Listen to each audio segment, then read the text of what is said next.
ఇది ఆడికేలు వచ్చింది ఈడికేలు వచ్చింది స్పెషల్గా తెప్పించినాం అని చెప్పి అమ్మేసిండు. నేను కొన్నా. అయితే మొన్న మన అందరికీ దసరా అయింది కదా, అందరిలెక్క నేను కూడా బట్టలు తీసుకుందామని ఒక షాప్కి పోయినా.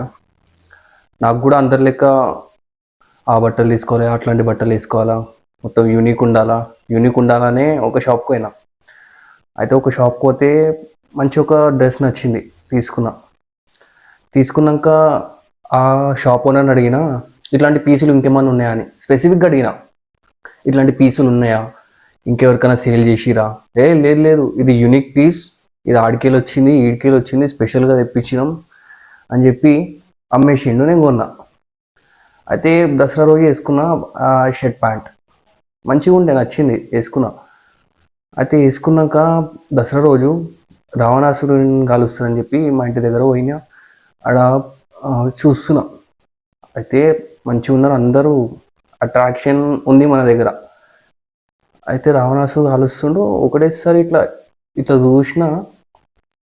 అప్పుడు అనిపించింది నాకు, ఎందుకు ఈ డ్రెస్ కొన్నారు అబ్బాయి అని. నేను ఎందుకు చెప్తున్నాను ఈ మాట, ఎందుకు అన్నాను, సేమ్ టు సేమ్ షర్ట్. ఒకసారి రివైండ్ చేసుకో. ఆ షాప్ ఓనర్ ఏం చెప్పిండు, యూనిక్ ఉంటుంది, ఎవడు వేసుకోలేడు ఇప్పటిదాకా, సేమ్ సింగిల్ పీస్ కొత్తది అని చెప్పి అమ్మిండు. సూసైడ్ ఎగ్జాక్ట్ సేమ్ పీస్. అబ్బా, ఇప్పుడు చూసినోడు అన్నదమ్ములు అనుకోవాలా, వీళ్ళిద్దరు దోస్తులు అనుకోవాలా, ఆడు ఒడుగున్నది తెలియదు.